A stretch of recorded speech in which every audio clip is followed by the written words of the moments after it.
Sea bendito y alabado el santísimo sacramento del altar, y la purísima e inmaculada concepción de la bienaventurada siempre Virgen María, Madre de Dios y Madre nuestra, concebida en gracia sin mácula de pecado original, desde el primer instante de su ser natural.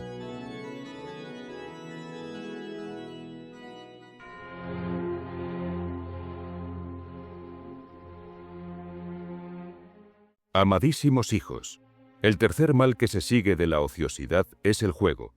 Pero debemos explicar de qué calidad de juego hablamos, porque hay dos calidades de juegos, lícito el uno y el otro ilícito. Juego lícito es aquel que, además de no estar prohibido por las leyes, no se excede el que juega, ni en el dinero que juega ni en el tiempo que gasta jugando, cuando el que juega no lo hace por codicia ni otra pasión, sino por alivio y recreación del ánimo agobiado por los negocios. Se llama y es juego ilícito aquel que está prohibido por las leyes o cuando falta alguna de las condiciones mencionadas, aunque por otra parte esté permitido. Y para que entendáis la maldad que comete el jugador, habéis de saber que desprecia y quebranta las leyes divinas y humanas, que falta en el 10º mandamiento de la ley de Dios, en que se prohíbe codiciar los bienes ajenos, porque desea y procura los bienes ajenos por modo ilícito, cual es el juego. Porque sabida cosa es que nadie juega para perder, sino para ganar. Luego para apoderarse de los bienes de sus prójimos. Bastaría el considerar los daños que trae el juego para abominarlo y huirlo, porque el jugador se daña así a sus domésticos y a los extraños. Se daña así por las pérdidas que sufre en el juego. ¿Cuántos hay que en el juego han perdido sus caudales, sus posesiones y todo cuanto tenían? Y de ricos han venido a ser muy pobres. Ni se nos diga que algunos en el juego han ganado, porque les responderíamos que aun cuando ganan, pierden, porque lo ganado en el juego no enriquece, sino que es ocasión de pobreza. Lo entenderéis muy bien con esta comparación. Dicen los naturalistas que las abejas, siempre que encuentran miel trabajada sin fatiga, aprovechan poco, porque se hacen perezosas. Y no atendiendo a aprovecharse ya como antes, sacan daño de la misma ganancia, y lo que parecía fortuna y suerte viene a ser su desgracia. Lo mismo sucede al jugador si alguna vez gana. Aquella misma ganancia viene a ser causa de su mayor desgracia, por aficionarse más al juego y criarse haragán y vicioso en toda maldad, y para incurrir en su misma condenación, porque aunque alguna ganancia tuviera en el juego, mucho perdería perdiendo el tiempo, la gracia y su propia alma por los pecados que andan juntos con el juego, que no son pocos. El jugador daña a sus domésticos, porque si es hijo de familia no obedece a sus padres y los tiene muy afligidos, y tal vez les roba para jugar. Se cría haragán sin aplicarse a oficio, arte o facultad, y viene a ser perjudicial al bien público. Más peores son las consecuencias si el jugador es casado y padre de familia.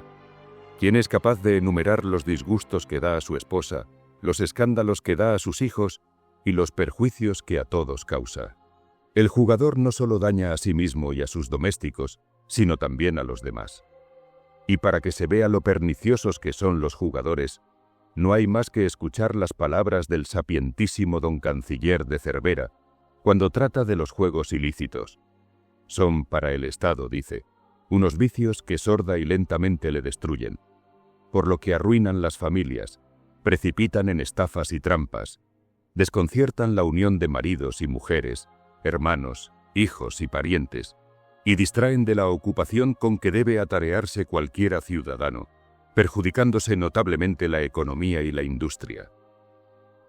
Aristóteles abundaba en estos mismos sentimientos respecto de los jugadores, de modo que los pone en la misma clase de los ladrones y salteadores, y hace de todos ellos una gavilla, reputándolos por viles.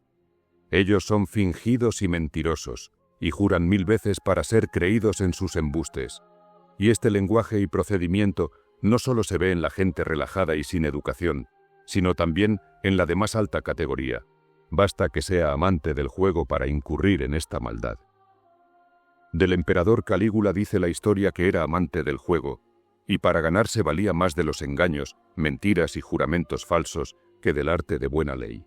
Es el jugador el que más vulnera la caridad, que consiste en amar a Dios y al prójimo, porque si gana despoja a su prójimo de sus caudales, arruina sus bienes, introduce la miseria y desunión en su familia y se complace en la ganancia, causa de tantas desgracias, y tal vez a un amigo suyo, o con capa de amigo, le causa mayores males que el mayor enemigo. Pero sube de punto su maldad si pierde en el juego. Entonces se encoleriza, se irrita, se ensoberbece y prorrumpe en palabras las más atrevidas contra su rival, contra sí mismo, echándose 1000 maldiciones, y aún contra el mismo Dios se dirige, echando maldiciones, blasfemias y herejías contra Dios, María Santísima y los santos. Y no pocas veces pasa de las palabras a las obras de desafíos, golpes, heridas y muertes, que esto dio motivo a la Ley Segunda de Indias, título segundo, libro séptimo, como se lee en la misma ley. Ya veis, pues, amadísimos hijos, cuán perniciosos y nocivos son los juegos. Huid, pues, de ellos y de los demás vicios que se siguen de la ociosidad. Hay un vicio, amadísimos hijos, que por lo regular acompaña y sigue al juego, que es la embriaguez. Y por esto, como de paso, diremos sobre él 2 palabras.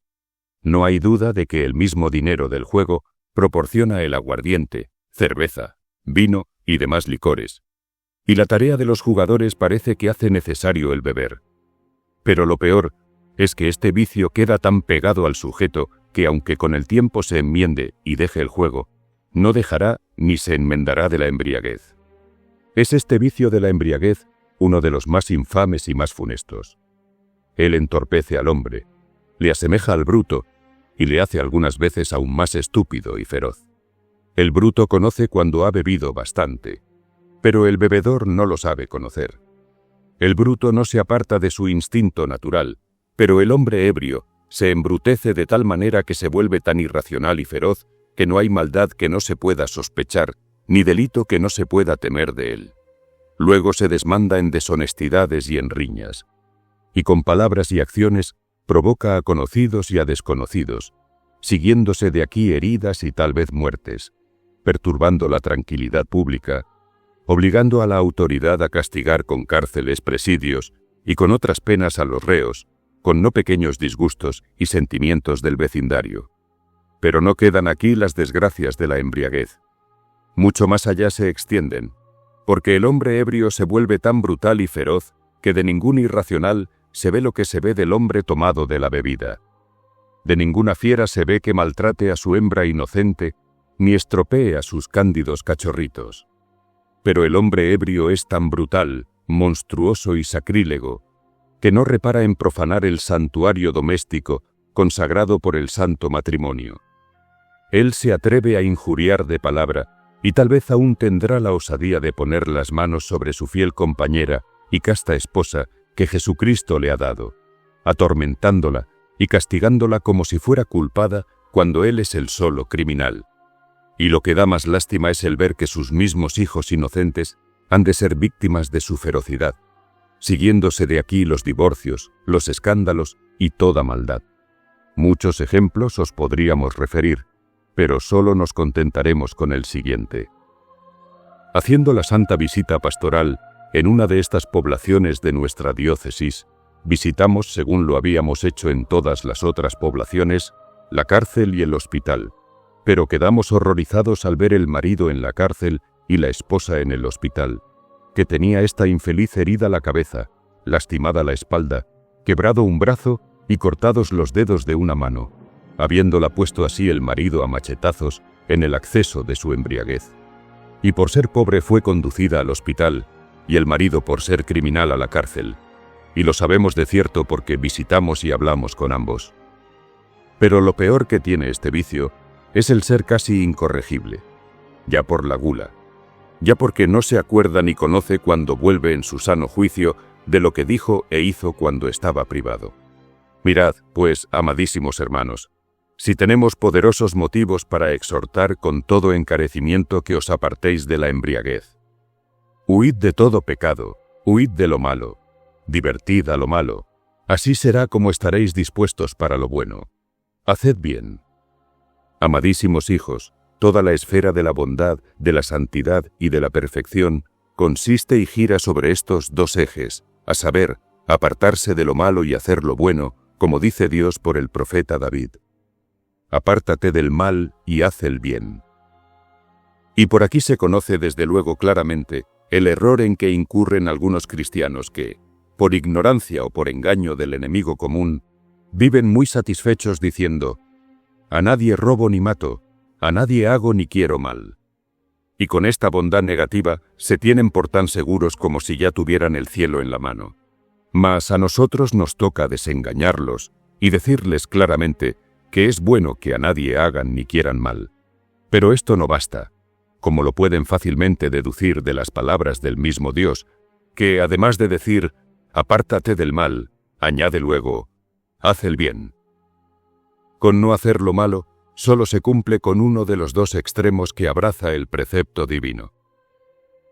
Y así como todo el mundo sabe que nadie anda con un solo pie, ni el ave vuela con sola un ala, así tampoco andará camino del cielo, ni volará a él el que, contentándose con no hacer mal, no se cuida de hacer lo bueno o de obrar bien, porque le sucedería como si le faltara un pie o un ala. Al mismo Jesucristo, que nos dice no haber venido para revocar la ley, sino para llenarla, cumplirla y perfeccionarla con su ejemplo y doctrina o enseñanza, le vemos en efecto no destruyendo esta ley de hacer bien, sino perfeccionándola con su ejemplo. Él oraba y pasaba la noche en oración. Él hacía el bien a todos, pues pasó haciendo el bien a todos. Él predica, exhorta y aconseja. Él consuela y perdona. Él socorre y alimenta a las turbas hambrientas. Él da vista a los ciegos, oído a los sordos, saluda a los enfermos y aún resucita a los muertos. Y por estas obras buenas como por una señal quiere ser conocido, según nos dice uno de sus profetas. Él mismo en su santo evangelio asegura que cuando venga a juzgarnos, dirá a los que se hayan ejercitado en buenas obras: venid benditos de mi Padre celestial, a poseer el reino de los cielos que os está preparado. Y por el contrario, a los que no hayan hecho obras buenas les dirá: alejaos de mí, malditos, marchaos al fuego eterno que está preparado para el diablo y sus secuaces. Y a la verdad, dicen los expositores, que los cristianos que no hacen obras buenas, aunque tengan fe, son secuaces de los demonios que, según Santiago, también creen, pero no obran bien. Y según el mismo santo, la fe sin obras es una fe muerta en sí misma. Es muy oportuna la comparación que sobre esto hace San Juan Crisóstomo. Dice el santo que el cristiano es como una lámpara, cuya torcida o mecha es la fe, y las obras buenas, o la caridad, son el aceite. Pues, así como la lámpara sin aceite, aunque tenga torcida, no arde, así la fe sin las obras buenas no luce, está muerta como una lámpara apagada. Y para que se vea con cuánta precisión exige Jesucristo el aceite de las obras buenas, ofrece a nuestra consideración la parábola de las 10 vírgenes. 5 de ellas prudentes, es decir, con aceite en sus lámparas, y las otras necias o sin aceite, por lo que aunque vírgenes son reprobadas. Pues esto mismo sucederá a muchos que tienen el nombre de cristianos, como aquellas tenían el nombre de vírgenes. Las unas tenían lámpara y las otras tienen vocación. Aquellas tenían torcida en la misma lámpara y éstas tienen fe. Aquellas no tenían aceite y por consiguiente sus lámparas estaban apagadas y fueron reprobadas, y se les dijo: necio vos. Pues igual sentencia espera a los que no tienen obras buenas. Cuando el Señor venga en la hora de la muerte les dirá: necio vos, no os conozco. Esta importantísima verdad se puede corroborar con otros ejemplos y parábolas del mismo Evangelio. Verbigracia, el rico Epulón, sepultado en los infiernos, atormentado con aquellas llamas devoradoras y envuelto en aquellos ardores sempiternos, no por robos ni asesinatos, sino por no haber socorrido con limosnas al pobre Lázaro. El mal siervo es arrojado a las tinieblas exteriores, esto es, al fuego del infierno, no por haber robado el talento de su señor, sino por no haber ganado con él. Y por último, si Jesucristo sentenció a la higuera, a ser cortada y echada al fuego, no fue porque diese frutas malas, sino porque no daba fruto alguno. Aun la misma razón natural, hijos muy amados, nos está manifestando hasta la evidencia que Dios no puede darse por satisfecho con la conducta y bondad negativa de tales cristianos. Porque, ¿cómo es posible que un amo o señor satisfaga su salario al jornalero u oficial, que si bien no le ha defraudado sus bienes, ni asesinado sus hijos, ni los ha maltratado, sin embargo no ha querido aplicarse a labor alguna de la casa o hacienda? Asimismo hemos de considerar que Dios nuestro Señor no dará el salario de la gloria al que no haga obras buenas. Decidme, amadísimos hijos, ¿quién por ventura, que tenga el pie o la mano o la lengua paralizada, sin poder valerse de cualquiera de estos miembros, puede estar contento y satisfecho, aunque en ellos no sienta dolor alguno? Pues asimismo Jesucristo, que es cabeza de la congregación de todos los fieles, tampoco estará contento ni satisfecho de aquellos cristianos que, aun cuando no hacen daño a nadie, son miembros inútiles como heridos de parálisis, porque no obran bien alguno. Además de que Dios quiere dar el cielo como paga, como premio y galardón. ¿Y cómo se llevará la paga si no ha trabajado? ¿Cómo se llevará el premio si no ha merecido? ¿Cómo el galardón si siempre ha estado mano sobre mano? Por esto San Pablo les desengaña y les dice que no será coronado, sino el que legítimamente haya peleado. No es menester ir muy lejos para hallar pruebas de esta importantísima verdad. Dentro de nosotros mismos las tenemos y muy evidentes. Por ejemplo, para que viva el cuerpo no basta que uno evite los males, que se aparte de los peligros y precipicios, que se abstenga de venenos y de sustancias nocivas. Es además indispensable el comer, beber, etc., so pena de morir infaliblemente. Lo propio sucede a nuestra alma. Para que viva vida de la gracia en este mundo y después la de la gloria, no basta abstenerse de hacer mal, sino que es indispensable hacer bien, hacer obras dignas de la vida, so pena de morir en pecado, ser sepultado en los abismos infernales, ser roído por el gusano que nunca muere, como dice Jesucristo, y abrasado con aquel fuego que nunca se extingue. Ya veis, pues, amadísimos hijos, la necesidad de hacer obras buenas, y por lo tanto con el apóstol os decimos que mientras el Señor nos concede tiempo, obremos bien. Y San Pedro dice: por tanto, hermanos míos, desforzaos más y más, y haced cuanto podáis para asegurar o afirmar vuestra vocación y elección por medio de las obras buenas, porque haciendo esto no pecaréis jamás. Este es el modo seguro para conseguir la salvación. Y por conclusión de este punto, os diremos lo que San Bernardo, sobre las palabras de San Juan, Epístola primera, capítulo 5, dice. Dice este santo apóstol que en el cielo tres dan testimonio: el Padre, el Verbo o Hijo y el Espíritu Santo, y estos tres son una misma cosa, y dan testimonio o aseguran la divinidad de Cristo. Y en la tierra tres también dan testimonio y prueban la humanidad de Cristo, que son el Espíritu, el agua y la sangre. El Espíritu que entregó al morir, y el agua y sangre que salió de su costado. También son el Espíritu, el agua y la sangre, las tres cosas que dan testimonio y prueban si el cristiano lo es verdadero o fingido, y no más de nombre. Pues que si es verdadero cristiano, tiene estas tres señales que son como de predestinación, dice San Bernardo. Él tiene el agua de lágrimas o de penitencia con que llora sus pecados. Tiene la sangre de la castidad y el espíritu de bien obrar. Es decir, que el buen cristiano es penitente, es casto y se ejercita en obras buenas, que es lo que a todos estamos exhortando, a fin de que todos seáis felices en este y en el otro mundo. Así os lo deseamos por las entrañas de nuestro Señor Jesucristo. Ave María Purísima, sin pecado concebida. Dos banderas. Ad maiorem Dei gloriam.